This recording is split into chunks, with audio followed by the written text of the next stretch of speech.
Well, so I have a question for you. What made you interested in taking on this particular project? Had you read the book? I have to be honest about this, don't I? Dude, oh my goodness, not the answer I expected. Actually, not until did I talk to Ben and sign up for the project did my son introduce me to the book. My 12-year-old had read it before I had. So then, of course, right away when I knew I was going to take the project, I delved into it and, of course, really loved it. And I don't know how I missed it as a kid. I just did.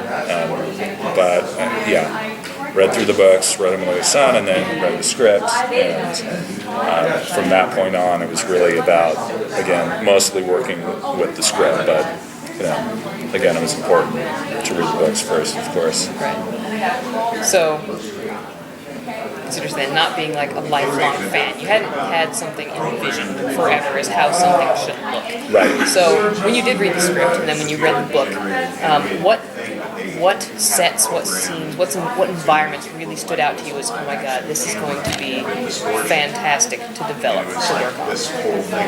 Well, of course, the Zero-G Battle School environment, that was probably the thing that I think will still stand out the most in the movie is the most unique part of it. And again, we ended up going with something that was different in the book and making it more transparent. So it's like a big skylight to the stars once you got in there. And it's the one space where we really intentionally designed everything else to be a little compact and tight and confined, like a spaceship.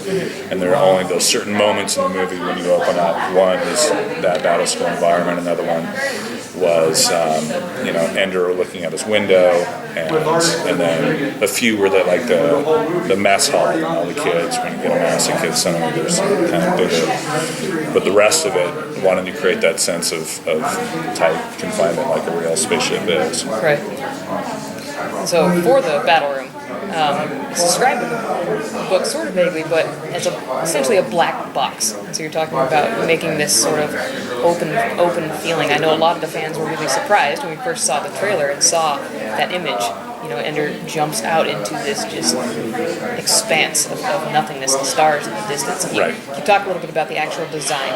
Who was the creative genius, the process between coming up with that transparent idea? That was really between Ben Proctor, the production designer, and Sean Haworth, the other production designer, and Gavin, the director. I think early on, I think everybody loved that idea of something you hadn't seen before in a movie, and so I think took a little arm twisting to convince it that it was the right direction to go. But once Gavin signed off on that, everybody's pretty excited about it. Now, fortunately or unfortunately, we ended up building not much of that at all. It's really a CG environment. So again, we design the overall battle school, but then we really just built the gate, and then once they jump in there, you're in a CG environment.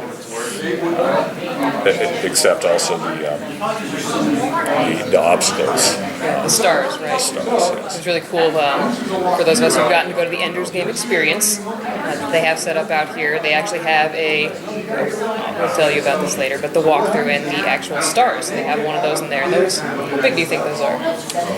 It's about 8 foot by 8 foot, and it was for a kind of simple shape. It was an amazingly complex build. It was surprising about how long it took to create that, because it had to have lighting in it. It had to be strong enough for kids to grab onto those bars when they were doing the work. But a lot of it was on wire work.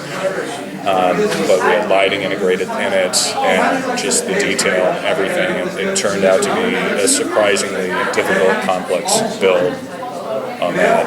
Again, I was talking about, just today looking at that, I had that flashback of this little detail. We again tried to bring in real materials into the film as much as possible to get away from other science fiction environments, which are like more painted, which can end up looking a little fake. So just bring real materials into the mix, real nuts and bolts, real aluminum. So we had little aluminum kicks on that, and I had to drive to Baton Rouge back and forth and just babysit these silly little strips so they would fit just perfectly into those stars. We would use the computer and CNC manufacturing to fabricate the more complex shapes, and so that was one of those things where a lot of that was spit out using computer-controlled machines that do the cutting and really get a perfect, tight build.